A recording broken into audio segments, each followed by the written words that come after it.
Yes भतीजे, geography की तैयारी चल रही है आपकी? अरे मामा जी, आईपीएस बनने के बाद मुझे रॉ एजेंट के रूप में दुनिया के किस कोने में भेजेंगे, जेम्स बॉन्ड के मिशन की तरह, वही सोच रहा हूँ। भाई आईपीएस का काम रॉ एजेंट का नहीं है, और दूसरा अभी सपना देखना छोड़ो और ज्योग्राफी कंप्लीट करो। ज्योग्राफी पढ़ना थोड़ी होता है मामा जी, वो तो बस ऐसे ही थोड़ा बहुत देख लूंगा तो हो जाएगा। कैसे हो जाए? एनसीईआरटी पढ़ी आपने? ऊपर ऊपर से देख लिया है थोड़ा बहुत। ऊपर ऊपर से नहीं, शब्दशः वर्ड बाय वर्ड सारा मेमोराइज करना है, तब जाके पेयर बेस्ड क्वेश्चन सॉल्व होंगे आपके। मामा जी 6 to 12 एनसीईआरटी शब्द बाय शब्द अब कैसे ही याद करूं? ऊपर से आपको नक्शे में सब प्लेसेस भी याद करने हैं।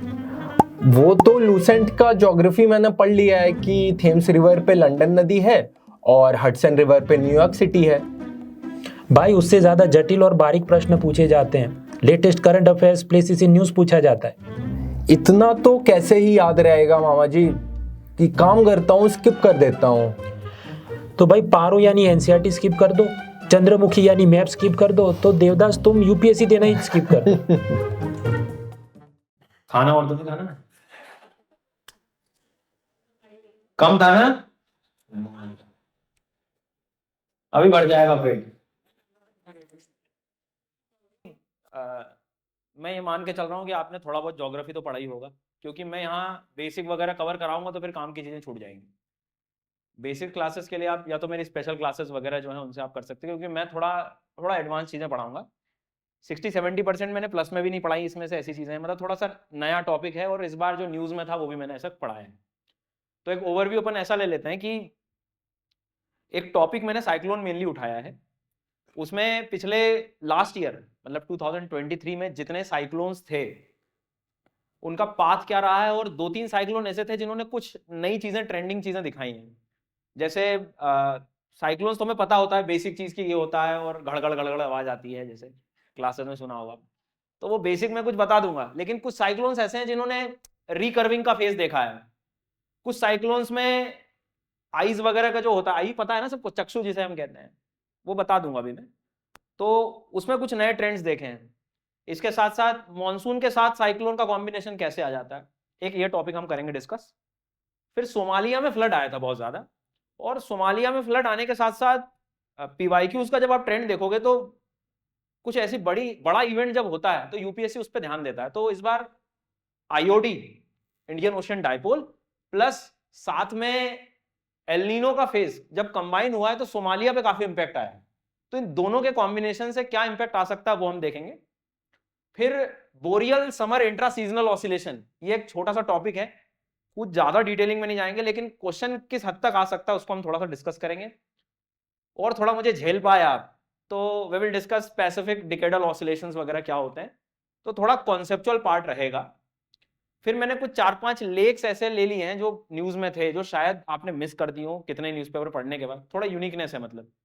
सो देखते हैं, शायद आप लोग एंजॉय करोगे, और लिखने वगैरह के लिए तो है व्यवस्था आप लोगों के पास, ठीक है। तो सबसे पहले हम शुरू करेंगे स्टार्टिंग से ही, और लिखो तो ये मान के चलना मैं पूछूंगा तुमसे अभी क्लास में यही।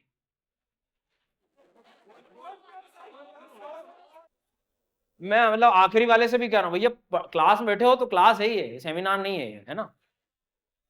मैं नीचे आके और वहां पूछ लूंगा कि मैंने क्या पढ़ा है, मतलब 1 घंटे में या तो बहुत कुछ सीख जाओगे या भाग जाओगे बीच में से।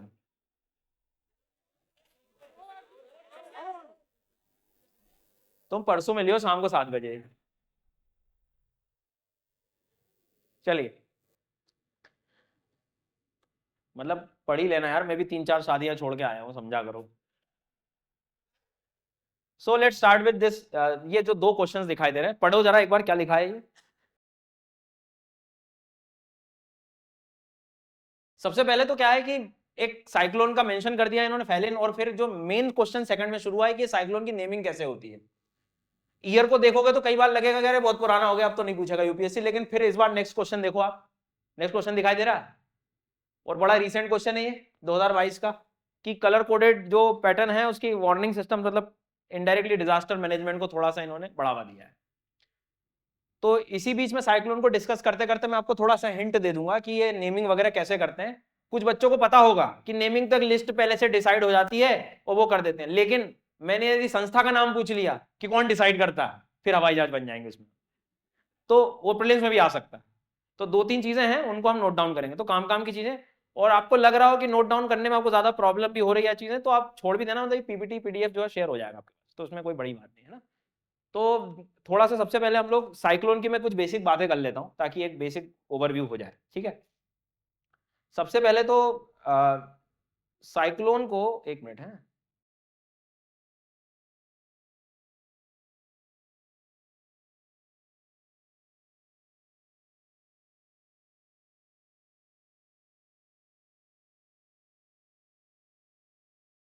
साइक्लोन की 5 बातें मतलब मेरे हिसाब से आपको ध्यान रखना चाहिए for the exam point of view. ये बेसिक अभी मैं डिस्कस कर रहा हूँ। सबसे पहले पता होगा आपको सेंटर में कौन सा प्रेशर है इसमें।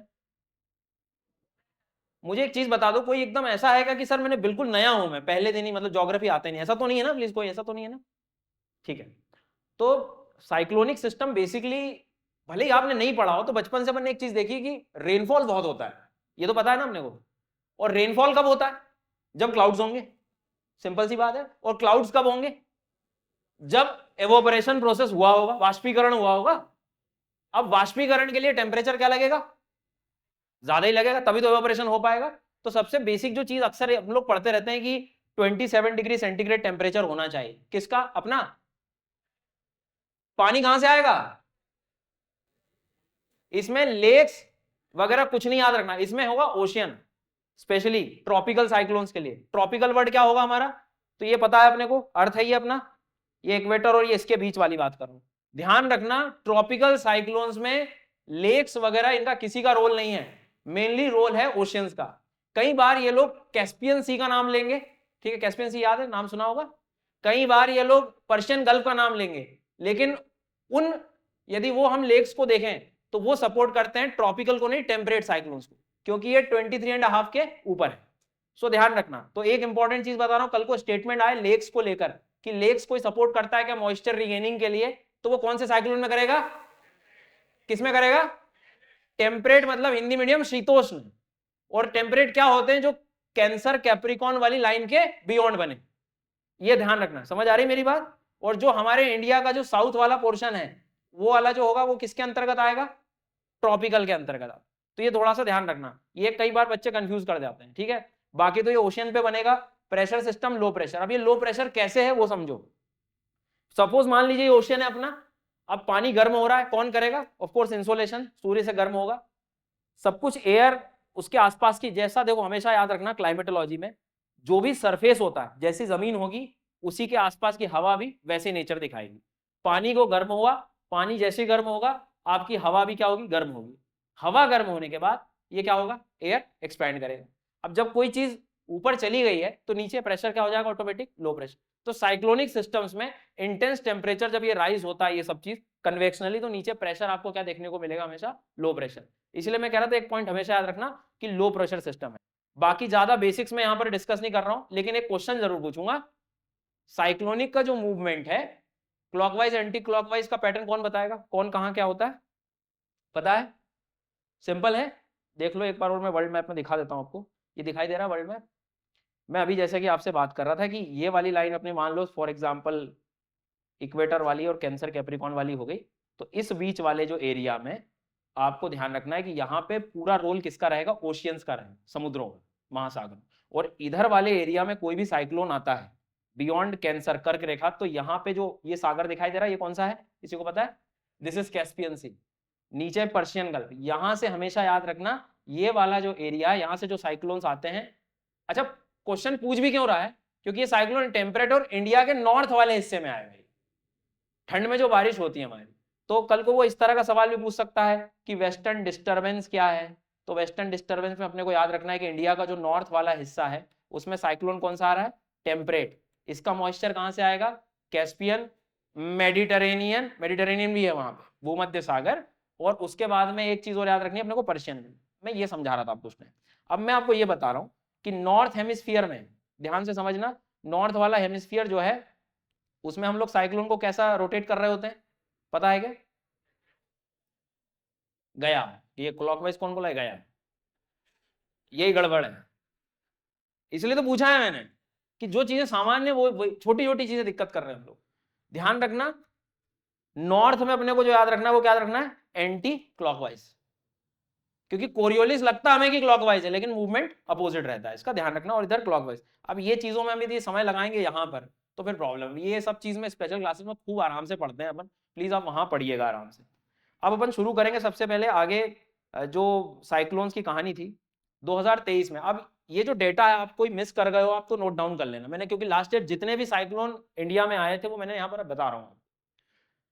अब आपको ये मैप में मैं क्लियरली बता रहा हूँ, मैं बात कर रहा हूँ टेम्परेट साइक्लोन की नहीं, यहाँ पर ट्रॉपिकल की कर रहा हूँ, क्योंकि नेमिंग हम हमेशा किसकी करते हैं, ट्रॉपिकल की ही करते हैं। ऐसा क्यों, ट्रॉपिकल की ही क्यों करते हैं हम लोग नेमिंग, इसमें भी आपने कंटेंट पढ़ा होगा, प्लीज क्वेश्चन समझो जरा पहले, है ना। ये जो दिख रहा है आपको ये वाला हिस्सा ट्रॉपिकल, इसी का हम नेमिंग करते हैं, ऊपर वाले साइक्लोन की नेमिंग नहीं करते हैं। लास्ट के लास्ट एक क्वेश्चन पूछा था कि आई जो होता है साइक्लोन के बीच का, व्हाट इज आई, मैं बार बार आई बोल रहा हूं तो इसका मतलब भी समझ लो, ये साइक्लोन के बीच का हिस्सा दिख रहा है, ये आई होता है। जब साइक्लोन रोटेट कर रहा होता है, ये भी कोरियोलिस फोर्स के कारण होता है, तो जो बीच का स्पेस है जहां पे क्लियर वेदर दिखता है हमें, उसको हम आई या चक्षु कहते हैं हिंदी में।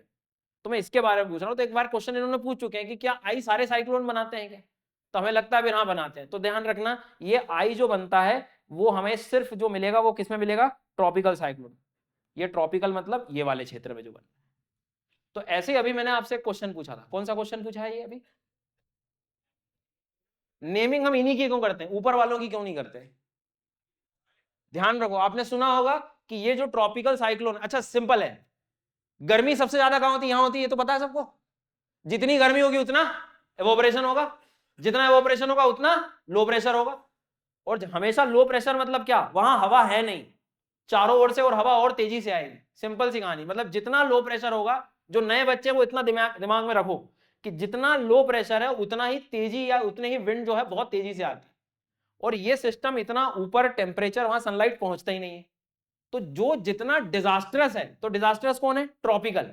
अब जो डिजास्टर है, जो आपदा में कन्वर्ट हो रहा है, उसका रिकॉर्ड तो हमें रखना ही पड़ेगा ना।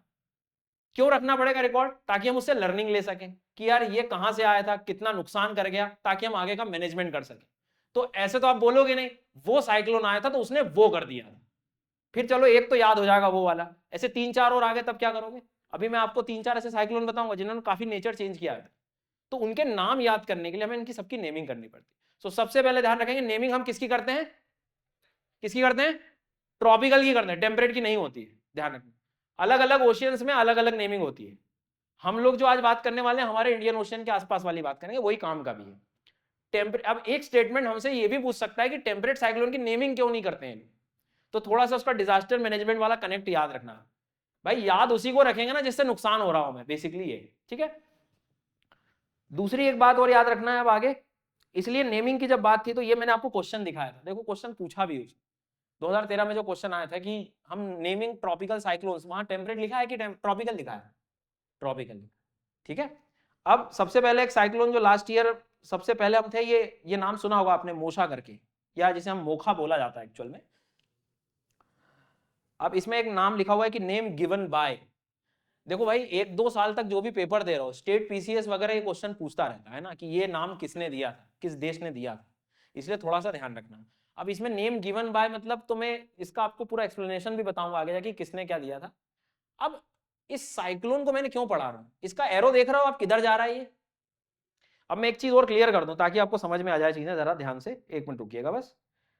ये डायग्राम दिख रहा है आपको, इसमें आपको ये लाइंस दिखाई दे रही होंगी, देखो ये ट्रॉपिकल साइक्लोन की इधर विंड जो हमारी चलती है हमेशा ईस्ट से चलती है, ठीक है, ईस्टर्ली विंड्स हैं, ईस्टर्ली मतलब पूर्व की ओर।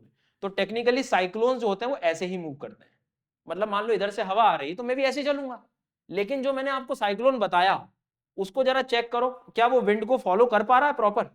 देखो जरा एक बार फिर से देखो, ये किधर चला गया, उधर उल्टा चला गया ये। तो सबसे पहली चीज की जो नॉर्मल रूल फॉलो करते हैं हम या किताबों में पढ़ते हैं कई बार साइक्लोन, अब ये इसने अपना नेचर चेंज कर लिया, अब डिजास्टर मैनेजमेंट में पता ही नहीं अपने को, तो इसलिए नेमिंग तो होती है कि ताकि किसने क्या कैरेक्टर चेंज किए पता तो लगे अपने को। अब कोई बता सकता है कि इसने ऐसा रूट क्यों लिया है, इसका हिंट देता हूं, उसका टाइम देखो कब आ रहा है, वो क्या लिखा है ये, मई में क्या होता है इंडिया के आसपास, मई जून में शुरू होने वाला है कौन, मॉनसून, आया याद, और मॉनसून की विंड की जो डायरेक्शन होती है वो चेंज हो जाती है मॉनसून के टाइम। मॉनसून इधर से आता है, याद करो, आपको याद है साउथ वेस्ट विंड्स ऐसे शुरू हुए। अब आप आराम से उस साइक्लोन की डायरेक्शन को चेक करो, जा रही है अपोजिट। तो ध्यान रखना एक चीज और है कि कल को स्टेटमेंट में ये पूछ ले कि क्या ट्रॉपिकल साइक्लोन, एक तो ओनली लगा के पूछेगा वो, कि क्या सिर्फ ईस्टर्ली को फॉलो करेंगे, ओनली यदि लिख दे तो नहीं। ऐसा क्वेश्चन आ सकता है कि साउथ वेस्ट मॉनसून विंड से ट्रॉपिकल साइक्लोन इंफ्लुएंस कर सकते हैं, बिल्कुल करेंगे।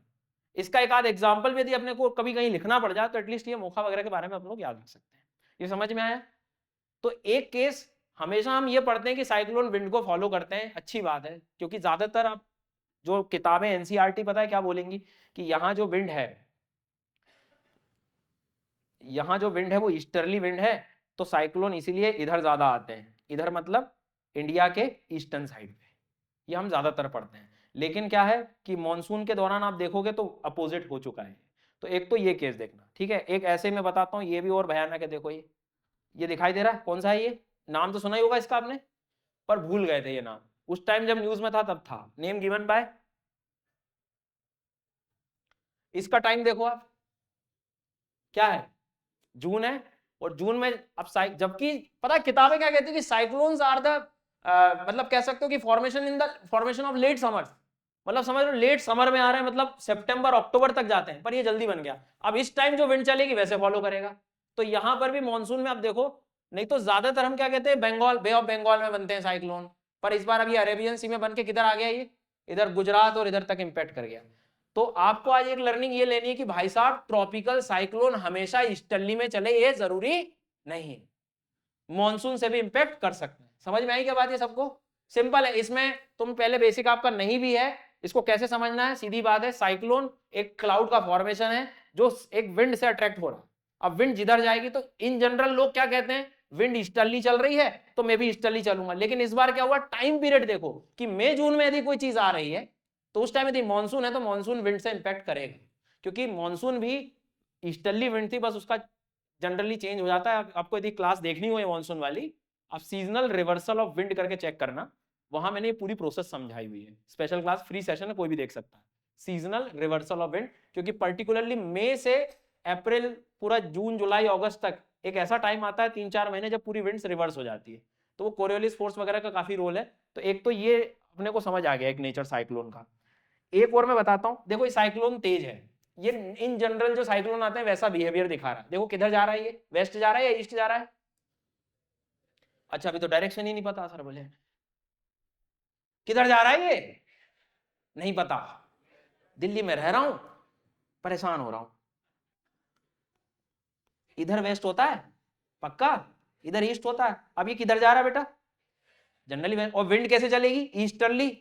नहीं हमने तो सुना बोले ईस्टर्ली है तो ईस्ट की तरफ से आनी चाहिए, इधर नहीं जाएगी उधर ही जाएगी। हमेशा देखना, ध्यान रखना, ईस्टर्ली का मतलब होता है ईस्ट से आती हुई।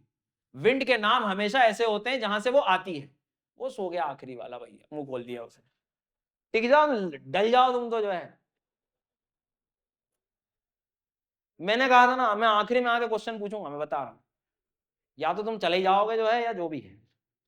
तो ये साइक्लोन तेज इन जनरल जो साइक्लोन है वो है। समझ आ रहा है सबको? अच्छा एक दो चीज और देख लो। ये देखो अब ये भाई साहब ने क्या करा, हमूम जो है ये रिकर्विंग दिखा रहा है। जाना इसको किधर था? इधर आना था। किधर? इट्स लाइक कि ओडिशा वाले, तमिलनाडु वाले डिजास्टर मैनेजमेंट पूरा एनडीआरएफ खड़ा हुआ कि मेरे पास आएगा साइक्लोन, मैं बचाऊंगा, और चला उधर गया वो बांग्लादेश में। देखो क्या कर, इसको कहते हैं हम रिकर्विंग ऑफ साइक्लोन। क्या कहते हैं इसको हम लोग? बताता हूं मैं, रिकर्विंग ऑफ साइक्लोन। रिकर्विंग का मतलब क्या होता है, जिधर जाना था लग भी रहा था कि आएगा, सही आ रहा है आ रहा है आ रहा है करते और फिर चेंज हो गया। अब ऐसा क्यों होता है ध्यान से समझना। मैं दो फैक्टर बता रहा हूं, दोनों प्रीलिम्स में आ सकते हैं। समझ में आए तो अच्छी बात है, नहीं आए तो लिख लेना, क्योंकि ये तुम्हें स्पेशल क्लास में समझ में आ जाएगा। ध्यान रखना, सबसे पहली चीज, साइक्लोन जो रोटेट करता है वो कौन से फोर्स के कारण करता है? Coriolis force. कोरियोलिस फोर्स कहां से आया? अर्थ के रोटेशन से। अर्थ के रोटेशन मतलब पृथ्वी घूम रही है, और जब पृथ्वी घूमती है तो कोई भी चीज जब रोटेट होती है तो वो सीधी कभी नहीं चलती। एक एग्जांपल ले लेते हैं, फिर से समझा देता हूं। मेला लगा हुआ है, मान लो यहाँ पे आप एक झूले पे बैठे हो, झूला गोल घूम रहा है, अब आपने एक बॉल फेंकी सामने वाले को। एग्जांपल सुना होगा आप लोगों ने कई बार। अब वो बॉल सीधी जाएगी क्या गोल घूमते हुए झूले पे? नहीं जाएगी, वो रोटेशन के कारण डिफ्लेक्ट हो जाती है। तो सेम कहानी है, अर्थ जब रोटेट कर रही है, कोई भी चीज यदि हम लोग कोई भी फेंकेंगे, कोई भी चीज फेंकेंगे, हम लोग चलेंगे भी तो इनडायरेक्टली चल रहा है, इन द सेंस यदि कोई तेज रफ्तार में फेंक दिया जाए मिसाइल के साथ आप तो बात करें, तो मतलब सीधा रास्ता नहीं है, वो डाइवर्ट कर जाएगा, क्योंकि जिस सरफेस पे आप बैठे हो या चल रहे हो वो खुद भी रोटेट कर रही है। तो यहाँ कोरियोलिस फोर्स मतलब हमारी अर्थ रोटेट कर रही है, तो कोरियोलिस के कारण साइक्लोन्स में भी रोटेशन आता है। तो कभी दिमाग में ऐसा सवाल आए कि घूमते क्यों हैं, तो घूमना मीन्स वो कोरियोलिस के कारण ही हो रहा है। तो अब हम पढ़ रहे हैं रिकर्विंग। होता क्या है, पोल्स की ओर, पोल्स की तरफ तुम जितना जाओगे उतना कोरियोलिस फोर्स ज्यादा होता है। क्या होता है, मतलब ये जो घूमने वाला जो इसका नेचर है वो ज्यादा इंपैक्ट आएगा, इक्वेटर के पास हमेशा क्या होगा, कम होगा। ध्यान रखना, ये भी एनसीईआरटी में लाइन लिखी हुई है कि इक्वेटर पे साइक्लोन्स नहीं बनते हैं। कहां नहीं बनते हैं, इक्वेटर पे साइक्लोन नहीं बनते हैं। रीजन, कोरियोलिस एब्सेंट होता है। अब इसके पीछे मत जाना, नहीं तो फिर हम 1 घंटा चला जाएगा वहां क्यों जीरो होता है। पर अभी ध्यान रखो, मैक्सिमम कहां होगा, पोल्स पे। मतलब इसका जो रोटेशन वाला इफेक्ट है वो किधर बढ़ेगा, पोल्स की तरफ, और कम किधर होगा, ध्यान रखना। तो साइक्लोन्स कहां नहीं बनते हैं, क्यों नहीं बनते, क्योंकि इसको घुमाने वाला फोर्स नहीं है। अब उस डायग्राम को जब आप देखोगे तो क्या होता है, अब मैं आपसे कहूं कि साइक्लोन जो है मान लो मेरा यहां बन रहा है, तो 1 और 2 किधर जाना चाहिए उसको, 1 की ओर। क्यों, टुवर्ड्स द पोल्स। इधर नीचे क्यों नहीं आ रहा है, क्योंकि उसको कोरियोलिस नहीं मिल रहा। तो मैं आपको जो एक डायग्राम ये दिखा रहा था, ये जो हमूम जो था, यदि ये नीचे जाता तो इसको कोरियोलिस फोर्स कंपैरेटिवली कम मिलता, ऊपर जाएगा तो एक चीज तो ध्यान रखना है कि कल को क्वेश्चन आए कि रिकर्विंग ऑफ साइक्लोन्स में कोरियोलिस फोर्स का बहुत बड़ा रोल होता है। कोरियोलिस फोर्स जिधर रहेगा उधर ज्यादा अट्रैक्ट होगा, पहली चीज। बट इसी से काम नहीं बनेगा। अब मैं आपसे कहूं कि पहला पॉइंट लिखा और मैंने दूसरा पॉइंट लिखा, अब खुद देखो लैंड मास कहां ज्यादा लगा हुआ, फर्स्ट के पास है सेकंड के पास, लैंड मास ज्यादा लगा है। लैंड मास जितना ज्यादा रहेगा ओशियन से उतना पानी गर्म रहेगा, और गर्म पानी ही एक सोर्स है, एक फ्यूल है साइक्लोन के लिए। तो साइक्लोन किधर जाना चाहिए, ऊपर की ओर जाएगा। तो ध्यान रखना, एक तो पानी का टेम्परेचर, ओशियन का जो टेम्परेचर, लिख लो सब लोग, पहला पॉइंट लिखना है ओशियन का एक टेम्परेचर, ओशियन का टेम्परेचर पहला पॉइंट। दूसरा presence of Coriolis force, ocean का टेम्परेचर जो है, टेम्परेचर लो होगा कि हाई होना चाहिए, हाई, ब्रैकेट में हाई लिख लेना। और सेकंड चीज आपको जो लिखनी है वो लिखनी है कोरियोलिस फोर्स। ये दो फैक्टर है, जिधर ज्यादा लगेगा उधर ओशियन, उधर मतलब साइक्लोन कई बार रिकर्व हो जाता है। समझ आ गई बात। ये कुछ ऐसी चीजें हैं जो किताबों में नहीं मिलेगी, लेकिन कई बार न्यूज़पेपर में बहुत ऐसी जगह लिखी रहेंगी जो बस भूल गए, ऐसे अंडरलाइन करके छोड़ भी दिया या ध्यान नहीं। दो बातें याद रखना। तो आपको साइक्लोन के मैंने 3 नेचर बताए हैं, कि कौन बताएगा 3। पहला जो नॉर्मल है, नॉर्मल बिहेवियर कैसा है उसका, ईस्टर्ली विंड के साथ। दूसरा बिहेवियर मॉनसून के साथ, कोई एग्जांपल याद है। और तीसरा जो बता रहा हूं वो क्या है, रिकर्विंग। रिकर्विंग का मतलब समझो, जाना कहीं और था, ये कर्व हो गया, recurve, recurve towards the poles.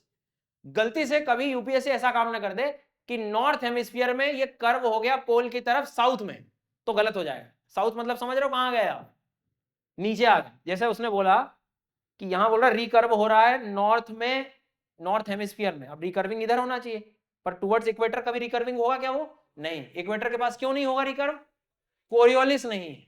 ध्यान रखना ये बात, कोरियोलिस क्या है, एक ऐसा फोर्स है जो रोटेशन में मदद कर रहा होता है, बस इतना ध्यान रखें। अब ये देखो, ये भी कितना बड़ा साइक्लोन था, कहां से कहां पहुंच गया। लेकिन ये इन जनरल मैंने इसको बस इसका एग्जांपल इसलिए दिया क्योंकि काफी डिजास्टर्स था। आपने अभी तक जितने भी मैंने साइक्लोन बताए, इतना लंबा पाथ नहीं देखा होगा आपने, कहां से आ रहा है ये, ठीक है। तो ये काफी डिजास्टर रहा था, और इसके बारे में आपको लगे तो मेरे हिसाब से म्यांमार याद रखना आप लोग, रिसेंट है साइक्लोन ये, तो अभी आने वाले जो भी एग्जाम है उसमें आ सकता है, क्योंकि काफी विनाशकारी था ये। अब कहां से कहां पहुंच गया ये, इसने भी थोड़ा सा रिकर्विंग स्वभाव दिखाया है। पर रिकर्विंग हमारे इंडिया में हम ज्यादातर तब कहते हैं कि जब तमिलनाडु में इंतजार कर रहे हैं और पहुंच कहां जाए वो एकदम उड़ीसा, तब ज्यादा मानते हैं कि इधर। खैर, अभी आपके सामने एक लिस्ट दिख रही होगी, ये देख पा रहे हैं क्या सब लोग।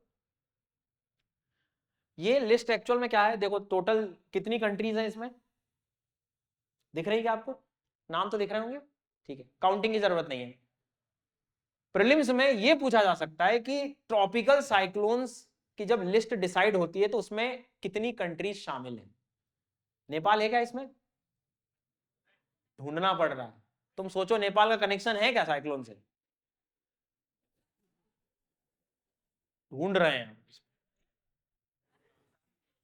तो इंडियन ओशियन में ये लिस्ट है, इनको थोड़ा ध्यान रखना है। अभी यहां से 3 कंट्री लिख दे तो उसमें भी कंफ्यूजन इतना हो जाएगा कि मतलब नहीं हो रहा सर, जबकि पता है कि बहुत सारे देश हैं, उनका एक ग्रुप है, वो डिसाइड करते हैं कौन से, नहीं वो नहीं पता।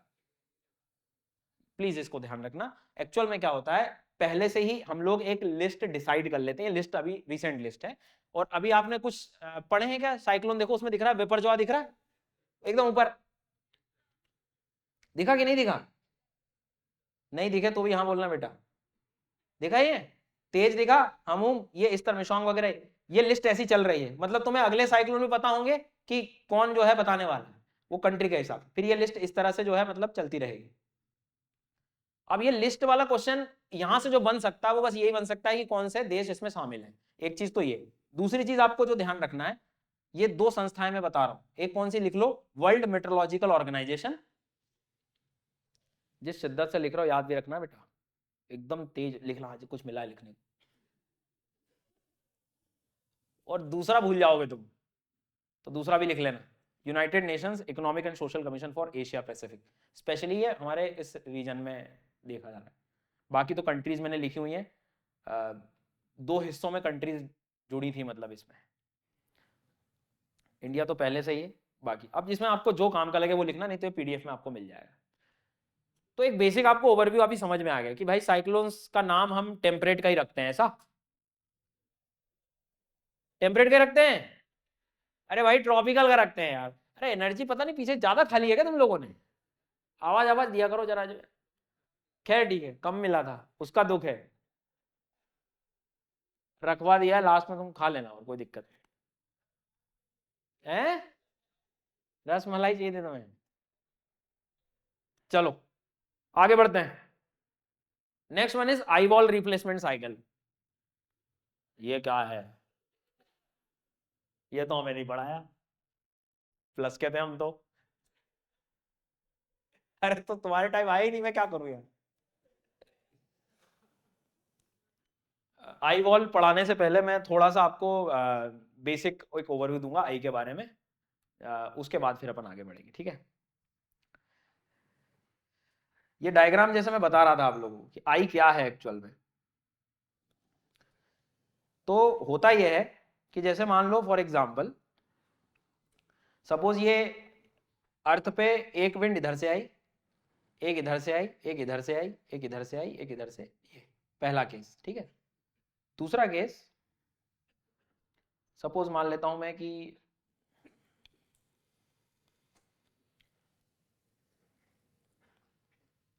ये दूसरा केस। पहले तो आप देखो कि साइक्लोन किसको कहोगे, फर्स्ट वाले को कि सेकंड वाले को? सेकंड। क्योंकि एक बात तो है कि साइक्लोन ऐसा नहीं बनेगा कि सीधी सीधी हवाएं आ रही, नहीं, आना चाहिए, टेक्निकली आना चाहिए, लेकिन मैंने अभी क्या बोला, कौन आ जाएगा बीच में? कोरियोलिस।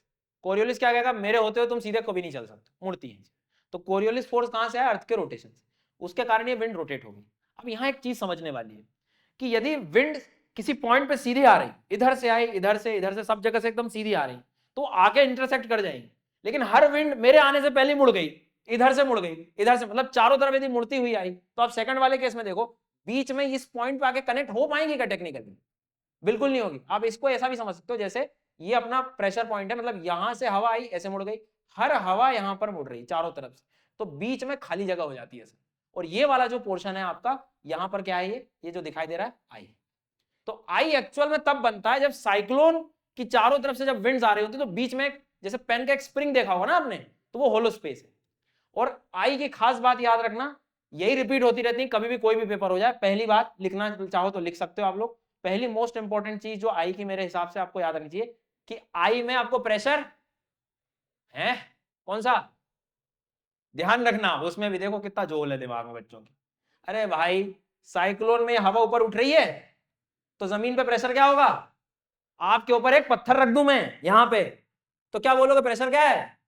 अब यहां से उठा दूं तो क्या बोलोगे प्रेशर लो है। तो यहां हवा उठ गई तो प्रेशर लो हो गया। तो यहां हवा उठ रही है जमीन से, तो प्रेशर नीचे क्या होगा? लो। तो आई में प्रेशर नीचे पूछे तो लो, ऊपर ये हवा जब ऊपर इकट्ठी हो रही तो वहां इकट्ठा होना मतलब वहां हाई।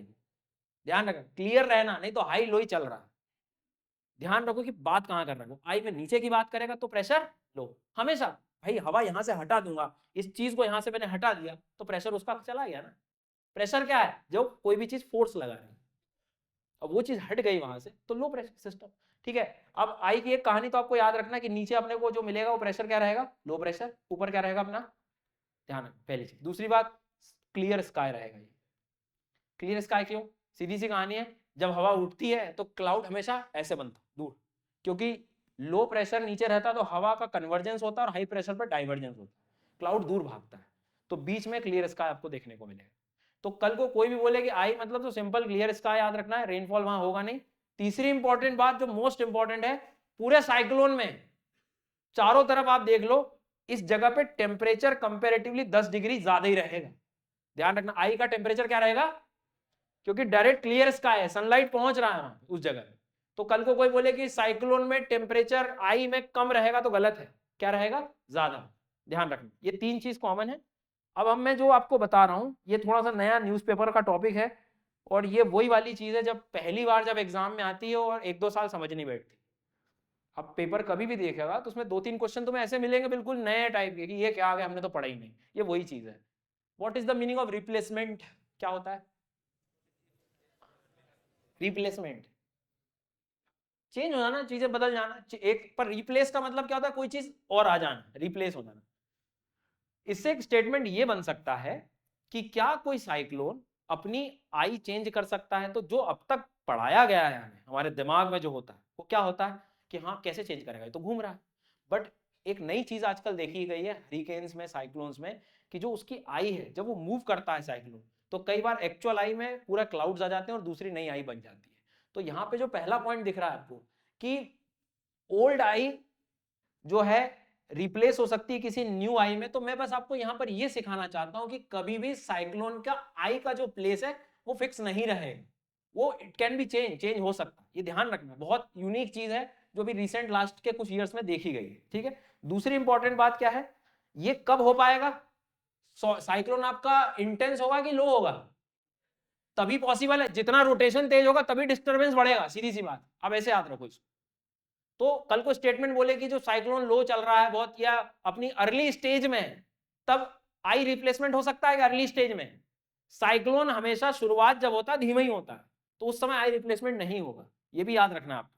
तीसरा इंपॉर्टेंट क्या लिखा है, the storm usually weakens during this phase. भाई कॉमन सेंस है, अभी बताया आई में बारिश होती है क्या, देखो ना आई वाला जो एरिया है सनलाइट वाला, मतलब अभी देखो क्या लिखा है मैंने, क्लियर स्काई लिखा है, तो क्लियर स्काई में बारिश होगी क्या जल्दी। तो कभी भी आई से रिलेटेड प्रेसिपिटेशन पूछे, बारिश पूछे वो, तो आपको हमेशा कम की तरफ ही जाना है। ठीक है, तो आई रिप्लेसमेंट का बस ये कॉन्सेप्ट है जो कि आपको याद रखना है कि भैया साइक्लोन की आई जो है कभी फिक्स नहीं होती है, चेंज भी हो सकती। बट अर्ली फेज में होगा कैसे, शुरुआत में हो जाएगा क्या, नहीं, ये कई बार जब डेवलप होती है उसके बाद इंटेंस साइक्लोन्स में देखा गया। ठीक है, इसके बाद में ये डायग्राम है, ये तो बेसिक चीजें हैं। हरिकेन्स कहां कहते हैं हम, चाइना सी में, कहां बोलते हैं, बोलो यार, पैसिफिक में, अटलांटिक में। हरिकेन्स कहां होते हैं, अटलांटिक में होंगे, यूएस वगैरह के क्षेत्र में। और पैसिफिक में हम लोग क्या कह रहे हैं इनको, टाइफून्स। लेकिन किधर, चाइना सी की तरफ, साउथ चाइना सी। मतलब हम लोग हमारा सिलेबस जैसे साइक्लोन है, तो जापान या चाइना में कोई पढ़ रहा होगा तो वही चैप्टर का नाम क्या होगा, टाइफून होगा। और यूएस में पढ़ रहा होगा तो उसी चैप्टर का नाम क्या होगा, हरिकेन्स। ठीक है, आ गई बात समझ में। और विली विली कहाँ बोलते हैं हम लोग, ऑस्ट्रेलिया में हम लोग कहेंगे willy willy, willy willy, confuse alpha alpha से नहीं होना है। अल्फा अल्फा क्या है, ग्रासलैंड, ये तो पता ही होगा सब। Next one is Saffir Simpson scale. इसमें भी बड़े लॉजिक हैं। एक सवाल खुद भी सोचो आप कि डिजास्टर मैनेजमेंट में जैसे अर्थक्वेक आता है तो हम किससे मेजर करते हैं उसको, रिक्टर स्केल तो सेकंड स्टेप है बेटा, पहला क्या है, पहले तो भागोगे ऐसा, सिस्मोग्राफ है ना। एक्चुअल प्लेस पे जो लगा होता है वो सिस्मोग्राफ होता है। सिस्मोग्राफ एक डिवाइस है जो जब भूकंप आता है तो उसका निडल वाइब्रेट करता है, तो वाइब्रेशन में एक ग्राफ बना लेता है, सिस्मोग्राफ। अब उस ग्राफ की इंटेंसिटी क्या है पता कैसे लगेगा, तो एक स्केल है हमारा, वो स्केल कौन सा है, रिक्टर। फिर देखेंगे हम, अच्छा ये इतने 6 एम्पलीट्यूड का है, 6 इसका है, 7 रिक्टर स्केल का 8, दोनों में अलग है, एक इंटेंसिटी चेक करता है, एक मैग्नीट्यूड। तो वैसे आप खुद भी सोचो कि जब साइक्लोन आता होगा तो विंड को आप कैसे मेजर करते होंगे, वहां जाके देख रहे हैं कि कैमरामैन इधर है, मैं इधर हूं। तो वो जो स्केल का नाम बता रहा हूं वो ये है, लिख लो, सफिर सिम्पसन स्केल। इससे तुम्हें पता लगेगा कि विंड की जो स्पीड है, क्योंकि उसके हिसाब से कैटेगरी डिसाइड होती है साइक्लोन की। दिख रहा होगा घर उड़ता हुआ, देखो ध्यान से स्लाइड को, दिखा घर, शक्तिमान बनना लास्ट में।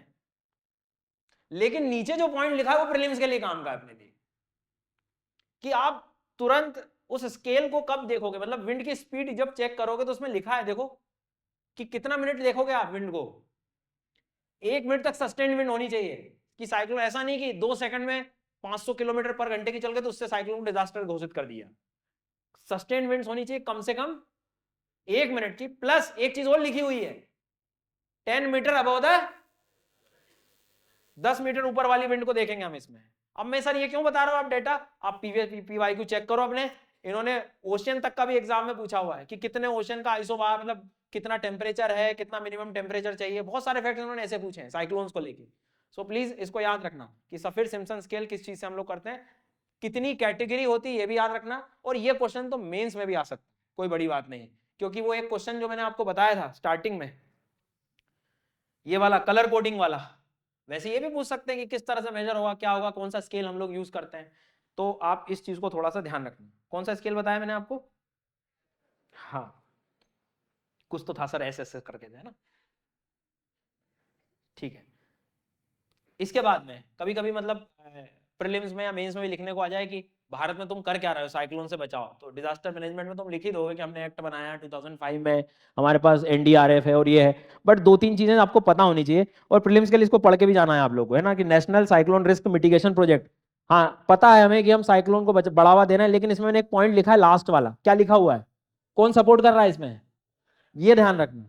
ये स्टेटमेंट में कभी जब आएगा कि इसको ये सपोर्टेड किसके द्वारा है, तो फिर मॉनेटरी पॉलिसी और कहाँ का आईएमएफ वगैरह और सब जगह चले जा सकते हैं हम लोग, कंफ्यूजन तो फिर किसी प्रकार का क्रिएट कर सकते हैं लोग।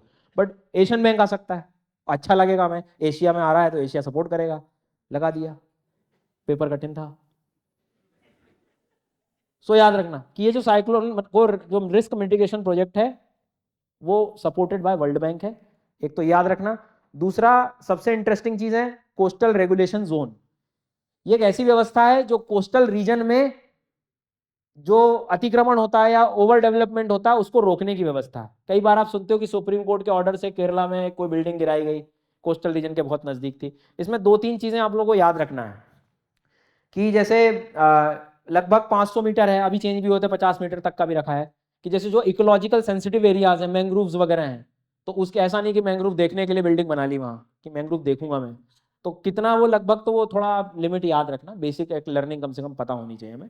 और कलर कोडिंग ऑफ साइक्लोन्स वाला जो क्वेश्चन इन्होंने पूछा था, तो कलर कोडिंग में अक्सर न्यूज़पेपर में ये डेटा आपको मिलेगा, आपको ये 4 कलर कोडिंग पता होनी चाहिए। और सीधी सी कहानी है कि जितना कलर लाल रंग की तरफ जा रहा है उतना तुम थोड़ा सा डरने की आवश्यकता है।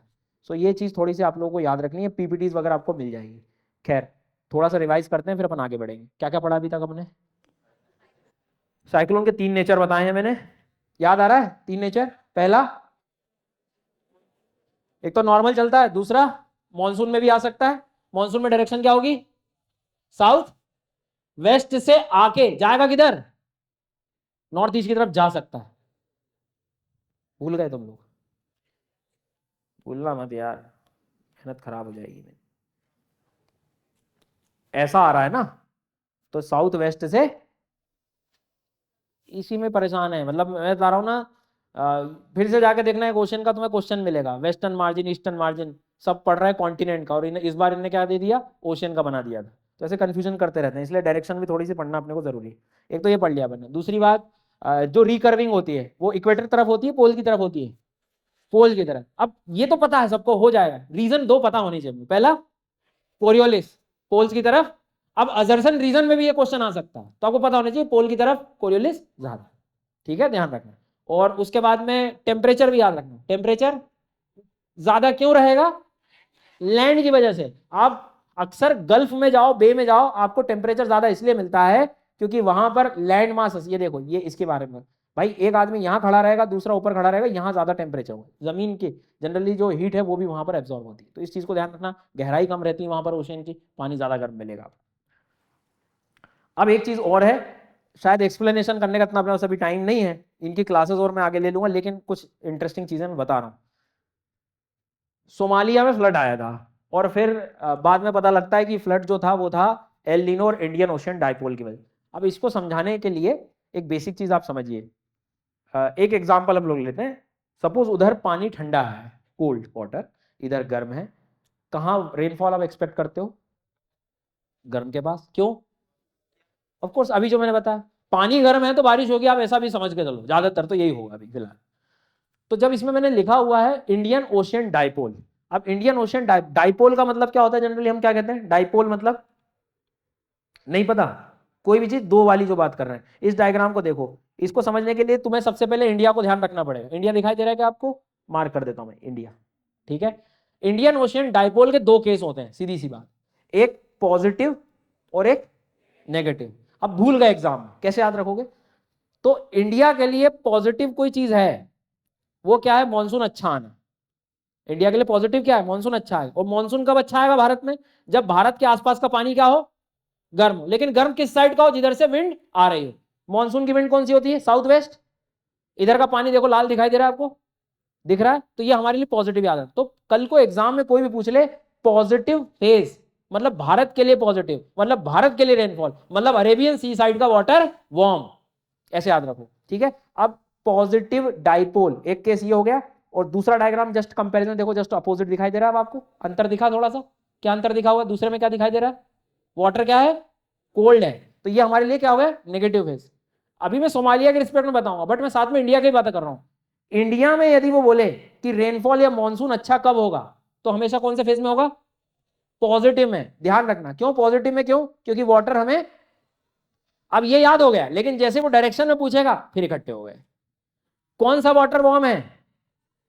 जल्दी बता। अरे अरेबियन सी नहीं लिखेगा वो, आपको पता है वो इंडियन ओशियन लिखेगा।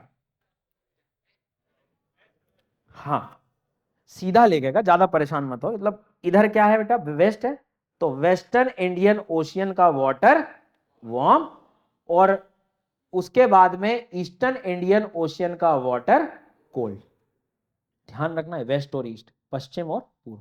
तो इस दौरान हमारे लिए मॉनसून तो गुड वाली बात है, अच्छी वाली बात। अब अपन क्या पढ़ रहे हैं? सोमालिया का फ्लड। सोमालिया दिख रहा है बेटा तुमको? वहीं पर पानी क्या लगा हुआ है? गर्म लगा हुआ है। अब सोमालिया का क्वेश्चन यदि सॉल्व करना है, तो तुम्हें मैपिंग भी आनी चाहिए कि भाई सोमालिया एक्चुअल में है कहाँ, वहां का पानी कौन सा है, ओशियन वेस्टर्न साइड का है कि ईस्टर्न साइड का। तो देखा वेस्ट का पानी गर्म है, तो जैसे तुमने कहा पॉजिटिव डाइपोल, मतलब समझ गए उधर का ही पानी गर्म है। पानी गर्म है तो वहां पर बारिश ज्यादा। तो याद रखना। तो कल को बोले कि पॉजिटिव डाइपोल, तो इंडिया के साथ हमारे इधर के जितने भी रीजन है अफ्रीका के, इधर हमें बारिश एक्सपेक्ट करना हो, लेकिन इस दौरान चीजें घुमा सकता है वो। पॉजिटिव आईओडी में ध्यान से सुनना, tropical cyclone bay of Bengal में क्या हालत होगी? सोचो, पॉजिटिव इसी केस में बे ऑफ बंगाल में क्या हालत होगी? क्यों नहीं बनेंगे? कंपेरेटिवली वाटर क्या है? समझ में आई बात? मॉनसून जब लौटता है ना बेटा, ऐसा लौटता है नॉर्थ ईस्ट से उल्टा। तो नॉर्थ ईस्ट वीक होगा कि मजबूत होगा? इस दौरान कमजोर होगा। क्यों? पानी ठंडा है। देख रहे हो आप? बंगाल की खाड़ी का पानी तो देखो आप एक बार। कंपेरेटिवली पॉजिटिव फेज जब होता है, तो इस साइड की चीजें हमेशा सप्रेस्ड रेनफॉल की तरफ जाएंगी। जो भी चीज इधर से होगी, मतलब मैं आपसे पूछूं कि बे ऑफ बंगाल और अरेबियन साइक्लोन, दोनों में से कौन से साइक्लोन स्ट्रांग होंगे? Arabian cyclone. क्यों? वाटर। बहुत सिंपल रखो चीज। और आप कभी भी देखना ज्योग्राफी का कोई, मतलब ज्यादातर ज्योग्राफी कहूंगा, क्वेश्चन कुछ भी कठिन नहीं मिलेगा यदि तुम्हारे कॉन्सेप्ट बेसिक अच्छे हैं। और बेसिक में ज्यादा हमें खूब एकदम मेट्रोलॉजिस्ट अल्फ्रेड वैगनर नहीं बनना है। सिंपल, पानी गर्म ठंडे से भी क्वेश्चन सॉल्व हो जाते हैं, ऐसा कुछ नहीं है। दूसरी चीज, इसमें एक चीज और जो थी वो थी प्राइमरी कॉज, इन्होंने एल नीनो भी लिखा हुआ है। अब मैं पढ़ा बस इसीलिए रहा हूं, क्योंकि जब कई बार हम पढ़ते हैं एल नीनो में रेनफॉल कम हो जाता है, याद होगा किसी ने पढ़ा हो, बारिश नहीं होती हमारे एल नीनो में, क्योंकि एल नीनो में एक्चुअल में प्रेशर कंडीशन बहुत चेंज हो जाती है। बट एल नीनो के बावजूद भी क्या चीज रही? आईओडी होने के कारण वहां पर बाढ़ आ गई। तो अब ये सीखना, एक पॉइंट आपको सबको लिखना है अपने शब्दों में, ध्यान से सुनना, कि क्या एल नीनो का इंपैक्ट इंडियन ओशियन डाइपोल से चेंज हो सकता है? यस, हो सकता है, हो सकता है, ध्यान रखना। क्योंकि यदि एल नीनो है तो कई बार ऐसा भी देखा गया है कि एलनीनो के बावजूद भी यदि डाइपोल रहा पॉजिटिव वाला तो इंडिया में बारिश हो जाती है। सो ध्यान रखना कि यदि वो ऐसा बोले, ध्यान से समझना, इंडिया के केस में लिखवा रहा हूं मैं, प्लीज ये लिख लो आप लोग, बाकी स्पेशल क्लास में मौका मिलेगा तो मैं और बेसिक्स आपको डिस्कस करा दूंगा, बाकी ये लिख लो। एल नीनो में आपको पता है, अच्छा इसकी भी पूरी प्रॉपर क्लास है एल नीनो को समझना हो आपको तो, कि एल नीनो में याद रखना है आप सभी को कि इंडिया का केस हमें मालूम है कि ड्रॉट वाला बन जाता है। ड्रॉट वाला इसलिए क्योंकि यहां पर कंपेरेटिवली आप कह सकते हो कि लो रेनफॉल लिख लो भले, बट यदि मैं इसको जोड़ दूं आईओडी के पॉजिटिव फेज से तो इंडिया के लिए ये कंपेरेटिवली लेस ड्रॉट वाली केस में आ जाएंगी चीजें। ध्यान रखना, लेस ड्रॉट मतलब समझते हो कि रेनफॉल होगा, लेकिन इसी को मैं यदि ऐसा लिख दूं तो कि एल नीनो के साल कोई नेगेटिव आईओडी आ जाए तब क्या करोगे आप बताओ। आप एल नीनो से तो वैसे ही बारिश नहीं हो रही थी और आईओडी भी कौन सा हो गया, नेगेटिव, तो ये क्या हो गया, एक्सट्रीम ड्रॉट, और हाल बिगड़ सकते हैं। तो अब कई बार बच्चे जो है सोचेंगे ये इतनी डिटेल में सर क्यों जा रहे हैं, तुम ये क्वेश्चन सॉल्व करो।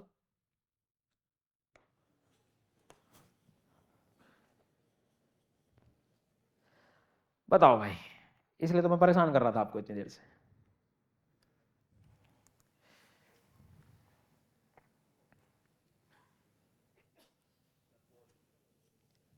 आंसर बताओ, हिंदी मीडियम में समझा देता हूं। वो कह रहा आईओडी जो अभी अपन पढ़ रहे थे, दोलन जो है हिंद महासागर का, ये characterize by difference in sea surface temperature between tropical western Indian ocean and tropical eastern Pacific ocean. Laddu हो गया लास्ट में, देखो क्या लिखा है उसने, पैसिफिक लिखा है, आईओडी किसके बीच में है, तो पहला वाला सही है क्या, क्यों गलत है, क्या लिखा है उसने, पैसिफिक लिख दिया। अभी सब हम पढ़ के आ रहे हैं Indian ocean dipole, El Nino पढ़ते तब की बात होती, पैसिफिक ओशन में एल नीनो पढ़ते हैं। समझ में आई कि नहीं बात ये, इस पहले स्टेटमेंट में जो दिक्कत आई वो कहाँ आई है, ईस्टर्न पैसिफिक ओशियन, वहां क्या लिखता वो इंडियन ओशियन, तब तो सही हो जाता। दूसरा पढ़ो क्या है, an IOD phenomena can influence an El Nino's impact on the monsoon, वही तो लिखवा है मैंने, तो ये सही हो गया। अब बताओ इतना कठिन है ये, लेकिन बिना पढ़े जाओगे तो लगा पेपर टफ आता है, पता नहीं कहां से देते हैं ये लोग, तो कहते हैं एनसीईआरटी पढ़ो, पाता ही नहीं वहां से कुछ। रिसेंट सवाल है अपने आप, इसके और आपको देखने को मिले। अच्छा अब ये यदि मैं यहां पर ये लिखता, थोड़ा सा क्लियर लिख देता स्टेटमेंट में कि आईओडी का पॉजिटिव के साथ यदि मैं एल नीनो जोड़ूं तो ड्रॉट आएगा या फ्लड आएंगे, मतलब ड्रॉट आएगा या एक्सट्रीम ड्रॉट आएगा, इस तरह से यदि हम लोग तो लेस ड्रॉट की केस में जाना है, लेकिन नेगेटिव आएगा तो वो उसका इंपैक्ट मैंने अभी आपको लिखाई दिया है इसमें, ठीक है। बाय द वे इस तरह के क्वेश्चन, ये जो आज अपनी बात हो रही थी, ये यार ये मतलब टेस्ट दिया करो आप लोग, यूसीएससी टेस्ट में जनरली बार बार इसलिए भी कहता हूं क्योंकि इसके जो क्वेश्चन है वो एजुकेटर ही जनरली मतलब काफी काम कर रहे होते हैं। सो कितना ही कुछ व्यस्त हो आप, इसके क्वेश्चन आपको जरूर लगाने। ये आपको प्राइजेस भले दिख रहे होंगे, आपको कभी ऐसी हो यार मेरे को तो नहीं मिलेंगे क्या है, अरे तुम ठीक है नहीं भी प्राइस के पीछे मत भागो तुम, लेकिन क्वेश्चन के पीछे भागो। मैं कह रहा हूँ क्वेश्चन बहुत अच्छे होते हैं इसके, और कारण बस यही है जो नयापन है, जितना नयापन अपनाओगे क्वेश्चन में आप उतना डर तुम्हारा जाएगा। तो कोशिश करें जितने टेस्ट हैं आपको देने हैं, तो इस चीज को थोड़ा सा आपको ध्यान रखना। और दूसरी इंपॉर्टेंट बात, टाइम लिमिट होती है इसमें थोड़ी सी, तो उसमें आप कम से कम तो इसको जरूर देना आपको। बाकी ये टेस्ट सीरीज का कुछ प्लान है जो आप इसको देख सकते हैं अनअकैडमी के द्वारा, ये ऑल इंडिया टेस्ट सीरीज जो फरवरी से शुरू हुई थी। एक चीज और बस पढ़ाऊंगा मैं, फिर अपन सेशन को भी बंद करेंगे, फिर बाद में अपन और स्पेशल क्लासेस के माध्यम से आगे का पढ़ा दूंगा। सुना होगा नाम, ये सुना है क्या किसी ने पहले, पर तुम आज गूगल पे डालना, द हिंदू डालना, आपको न्यूज़पेपर में कई बार मिलेगा ये। What do mean by boreal, bore हो गए इसलिए बोरियल, बोरियल का मतलब, बोरियल का मतलब है नॉर्थ, उत्तर होता है। तो पहले आधी चीजें तो तुम्हें वैसे ही समझ में आ जाएगी, पर पता है इस टॉपिक की खास बात क्या है, न्यूज़पेपर में तुम्हें सिर्फ ज्यादातर यही मिलता है, पूरा फुल फॉर्म भी नहीं मिलता। उन्हें पता होता है बच्चे तो यूपीएससी की तैयारी कर ही रहे हैं तो उनको पता होगा, लेकिन हमें तो पता ही नहीं है। लिख लो यार, बच्चे लिखने में ज्यादा व्यस्त हैं। अरे मैं दे दूंगा यार ये पीडीएफ, समझो पहले इस चीज को समझो क्या है। एक शब्द लिखा है दोलन या ऑसिलेशन। ऑसिलेशन क्या होता है,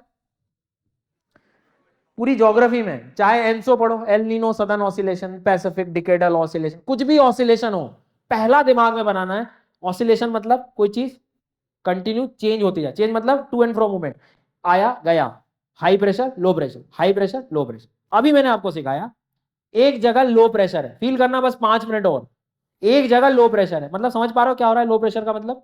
वहां की हवा ऊपर उठ रही, पत्थर को इमेजिन करो, पत्थर हटा रहा हूं आपके सर से, तो प्रेशर क्या हो रहा है उसका? लो। हवा, गर्म हवा ऊपर उठ रही है, तो लो प्रेशर बनेगा तो रेनफॉल होगा, हाई प्रेशर होगा तो रेनफॉल नहीं होगा।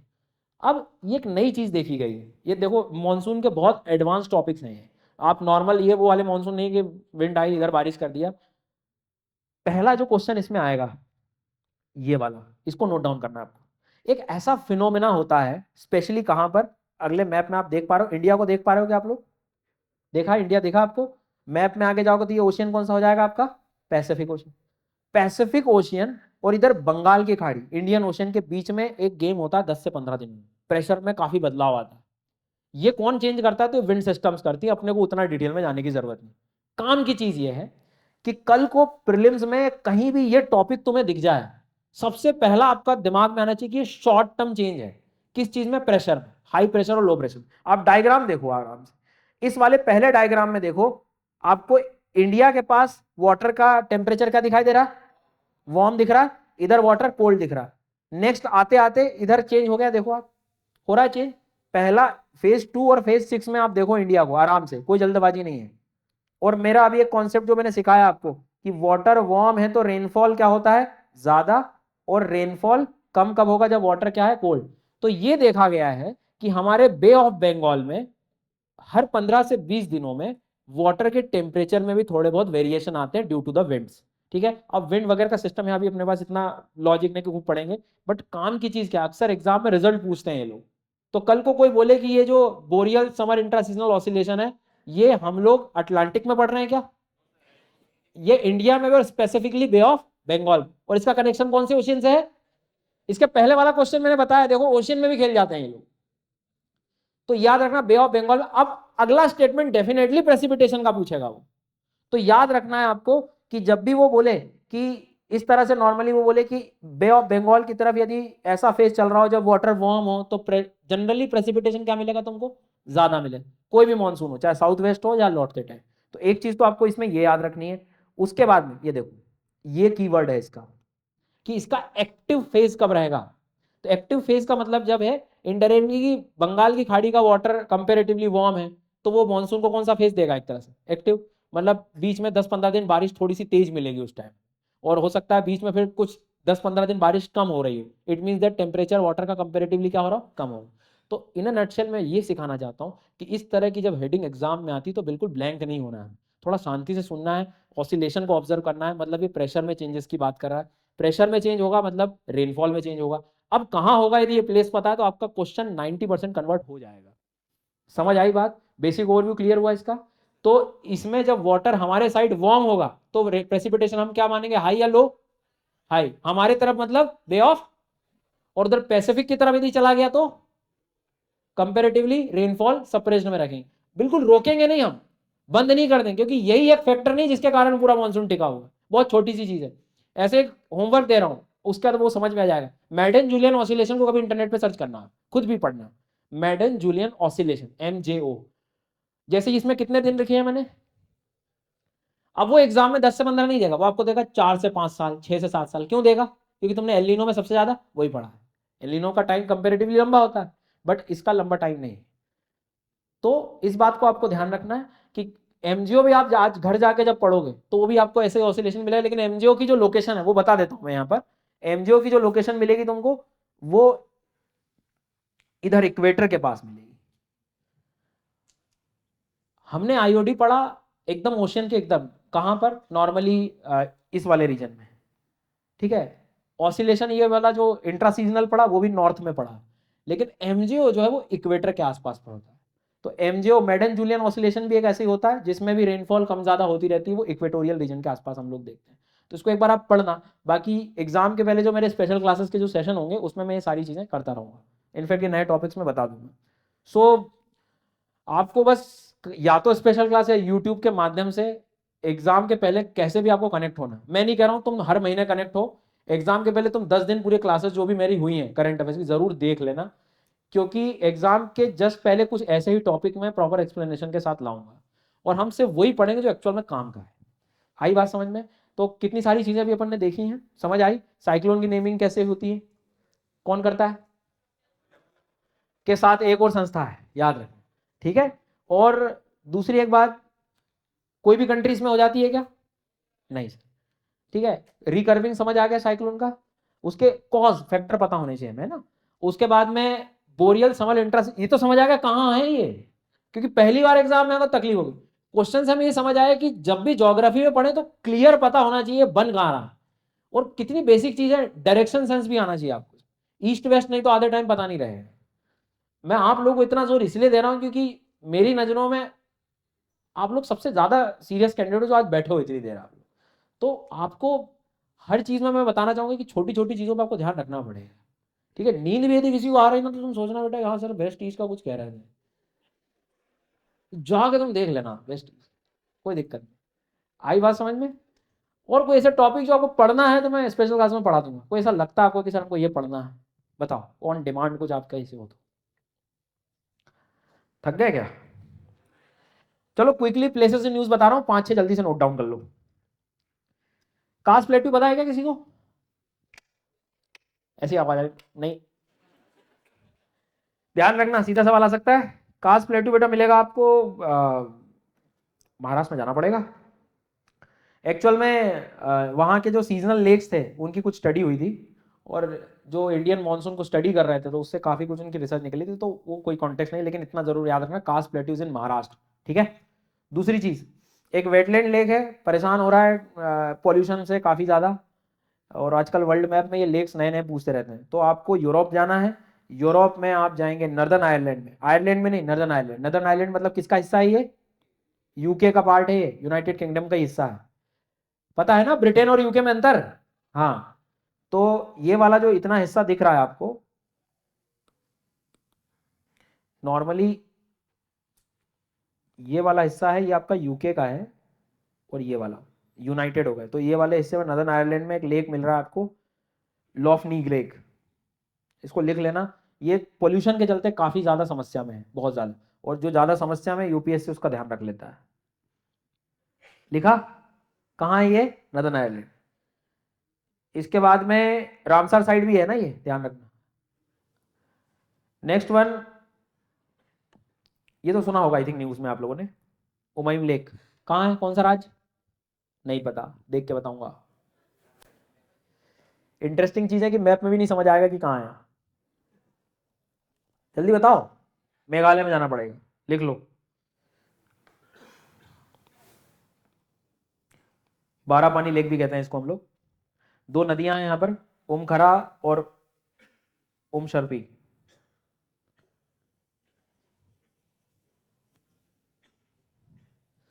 क्योंकि 1-2 क्वेश्चन आप एक्सपेक्ट करना नया मिलेगा आपको एग्जाम में, बिल्कुल नया, कि जो कहीं नहीं सुना होगा, तुम्हें ऐसा लगेगा कि भाई कहाँ से ले आए ये लोग। तो कम से कम मैक्सिमम चीजें ऐसी पढ़ के रखो, एक आध वहीं से फायदा मिलने वाला है, ठीक है। आगे बढ़ते हैं। पिंक डॉल्फिन्स जो है काफी खतरे में आ गई थी, फाउंड डेड वाली बात थी यहाँ तो। लेक तेफे, ये आपको ब्राजील में मिलेगा। कुछ भी पढ़ो, इशू बेस्ड चीज पे ज्यादा फोकस करना आप लोग।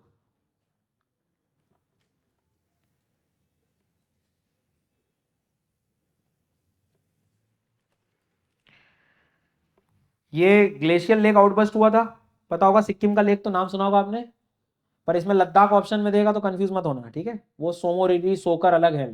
कल को ऐसा पूछे सोमोरिरी लेक कहाँ है, सोकर कहाँ है, ये सो वाले आपको वहीं मिलेंगे। ये आपको याद रखना, लोनाक लेक जो है सिक्किम में। लिथियम डिपॉजिट्स काफी बड़ी मात्रा में मिले थे, सेल्टॉन सी, ये क्वेश्चन आ सकता है। तो इंटरेस्टिंग चीज है कि ये आपको लेक जैसे ही मिलेगा, कैलिफोर्निया यूएस में जाना पड़ेगा। ये वर्ल्ड में इधर नॉर्थ अमेरिका, इधर कैलिफोर्निया। सेल्टॉन सी सलाइन लेक है। कैलिफोर्निया नहीं आए तो यूएसए आ सकता है, नॉर्थ अमेरिका आ सकता है, जैसा भी। ये यहां पर है। सेनेगल का एक पिंक लेक है, वो भी प्रॉब्लम में है, नाम पता है किसी को?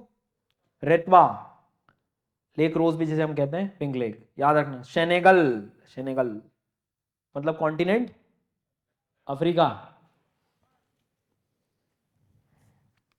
ये कुछ ऐसे लेक्स हैं जो आपको थोड़ा सा ध्यान रखना है। एक दो टॉपिक्स हैं, बाकी मैं स्पेशल क्लास में इसको कवर कराऊंगा, क्योंकि अब बाकी सब्जेक्ट्स भी आप लोग पढ़ लो। और बाय द वे ये आई थिंक बाकी एजुकेटर्स ने भी आपको बताया होगा कि 22 फरवरी से कंप्लीट बैचेस शुरू हो रहे हैं, नए भी और ये जिन प्रीलिम्स वाले जो भी लर्नर्स दे रहे हैं, तो उसको आप ज़रूर सब्सक्राइब करें। और ये फाउंडेशन बैच उन सभी लर्नर्स के लिए जो अपनी पूरी प्रिपरेशन करना चाहते हैं अनअकैडमी पर, तो जहाँ पर आपको हर सब्जेक्ट के एक्सपर्ट्स मिल ही जाएंगे। खैर कुछ सीखा कि नहीं आज आप लोगों ने? सर मैं तो सीखा भी और बहुत सोया भी, देख लो आप। अब क्वेश्चन पूछूंगा मैं आके। अर्थक्वेक पढ़ना है तुम्हें? पढ़ा दूंगा स्पेशल क्लास में। हाँ वो तो एक वीडियो भी मेरा आएगा प्लेसेस इन न्यूज वाला, एक वो लाइन में है ही अपना एनिमल बिहेवियर, यूट्यूब पे चल ही रहा है, तो वो सब याद है मुझे। मतलब बात ये ना कि सब अभी पढ़ा दूंगा तो मुझे भरोसा है कि तुम एक महीने बाद फिर भूलोगे ना, तो मैं कैसे भी एग्जाम तक तुम्हें लेके जाऊंगा, मतलब पढ़ते पढ़ते ऐसा। हाँ उसमें कुछ यदि अपडेट हुआ, क्योंकि मुझे जो इंडिया ईयरबुक है माइंस वाली, उसमें कुछ चीजें अपडेट करके फिर मैं एक पीडीएफ बतावा दूंगा, है ना। चलो तो आज के लिए इतना, बहुत बहुत धन्यवाद, थैंक यू आए आप लोग। और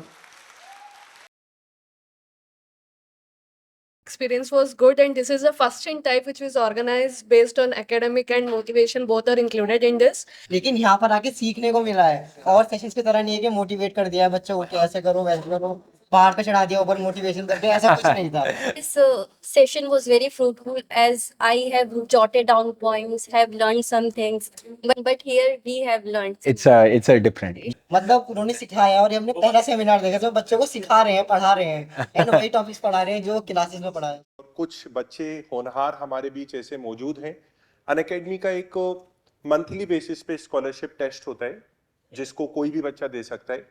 एक फ्री टेस्ट होता है और उसमें आपको काफ़ी सारी स्कॉलरशिप्स दी जाती हैं, इंक्लूडिंग जो अनअकैडमी का सब्सक्रिप्शन रहता है उसमें डिस्काउंट। तो कुछ हमारे बीच में ऐसे बच्चे मौजूद हैं जिन्होंने उस टेस्ट को दिया जो जनवरी में हुआ था, और 100+ बच्चों ने भी उसमें स्कॉलरशिप को प्राप्त किया। तो ऐसे ही एक रैंक 9 यूसीएससी टेस्ट में रहे थे, Unacademy civil service championship test, Uttam ji हमारे बीच में। तो एक बहुत ही अच्छी बात यह है कि उत्तम जी का अभी जो 2023 का एग्जाम है यूपीएससी का जो हुआ था, उसमें इनका शायद आईएफएस एग्जाम का भी आपका इंटरव्यू अलाइंड है। तो बहुत बहुत बधाई आपको सबसे पहले तो उसके लिए। Sir please.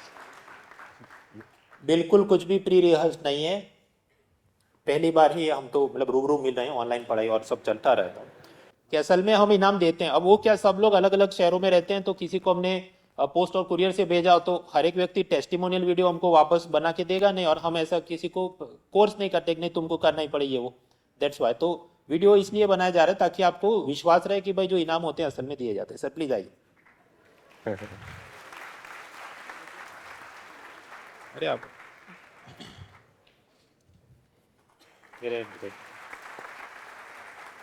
और ऐसे ही एक और लर्नर हमारे बीच मौजूद है जिनका नाम मुकेश है। मुकेश की यूसीएससी टेस्ट में रैंक 5 थी, उनको भी हम रिवॉर्ड करना चाहेंगे।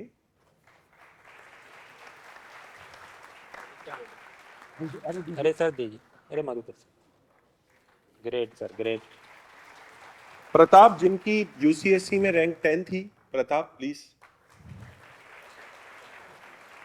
प्रताप आपको ने रैंक 3 प्राप्त की थी यूसीएससी के एग्जाम में, आप कुछ बताना भी चाहेंगे इस पूरे टेस्ट के एक्सपीरियंस के बारे में? Okay, sure, sir. Actually, the overall test was very good. So actually, basically, I learned from few things there, right? It was like kind of, means you are preparing for UPSC, and before that, if you are giving these kind of tests, so it can give you overview, like how you can, within the time range, the difficulty to what I face so far. Like when we go to examinations and we don't know, like we have a limited time, and we have to complete the test within the time range. So it can give you basically a kind of practice and overview how to complete the test within that time range. So I feel like this is kind of the best thing, and I think everybody should give this kind of tests. So I participate actually whenever I find something on the website or somewhere, any kind of link like somebody is doing this kind of things, I participate. हमारे बीच ऐसे ही एक और learner है जिनका नाम है शिवम शर्मा, जिनकी UCSC में रैंक 8 थी। Hearty congratulations to you. So congratulations, Shivam. Unacademy.